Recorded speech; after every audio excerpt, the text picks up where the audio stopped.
ഇന്നത്തെ എൻ്റെ യാത്ര ഇന്ന് ഞാൻ പോകുന്നത് തമിഴ്നാട്ടിലെ നാമക്കല്ലിലേക്കാണ്.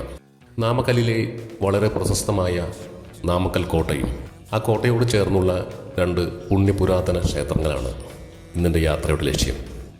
ബാക്കി കാഴ്ചകളെല്ലാം അവിടെ ചെന്നിട്ട് കാണാം. വീഡിയോ ഇഷ്ടപ്പെടുകയാണെങ്കിൽ വീഡിയോ ലൈക്ക് ചെയ്യാനും ചാനൽ സബ്സ്ക്രൈബ് ചെയ്യാനും മറക്കരുത്.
തമിഴ്നാട്ടിലെ നാമക്കൽ എന്ന നഗരത്തെക്കുറിച്ച് കേൾക്കുമ്പോൾ ആദ്യം ഓർമ്മയിൽ വരുന്നത് അവിടുത്തെ കോട്ടയും അതിനേക്കാളേറെ ആകാശത്തോളം ഉയർന്നു നിൽക്കുന്ന ഒരു അത്ഭുത വിഗ്രഹവുമാണ്.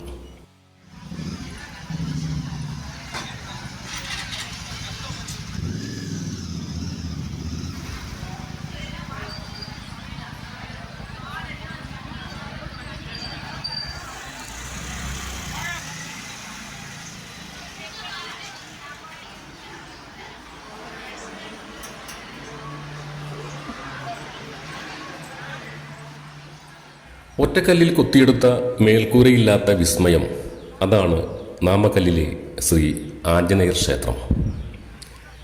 ലക്ഷ്മി നരസിംഹമൂർത്തിയുടെ ക്ഷേത്രത്തിന് നേരെ എതിർവശത്താണ് ഈ ഹനുമാൻ സ്വാമി ക്ഷേത്രം നിലകൊള്ളുന്നത്.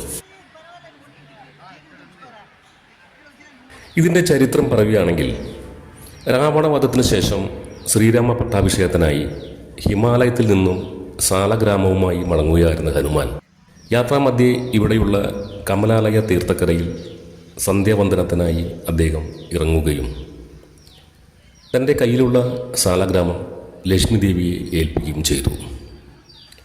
തിരികെ വന്നപ്പോൾ സാലഗ്രാമം അവിടെ ഉറച്ചു പോയതെന്നും അത് പിന്നീട് ഒരു വലിയ മലയായി മാറിയെന്നാണ് വിശ്വാസം.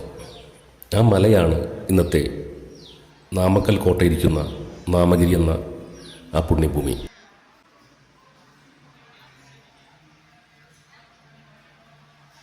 8-ാം നൂറ്റാണ്ടിൽ ഇവിടെ ഭരിച്ചിരുന്ന പല്ലവ രാജാക്കന്മാരുടെ കാലത്താണ് ഇതിൻ്റെ നിർമ്മാണം ആരംഭിച്ചത്.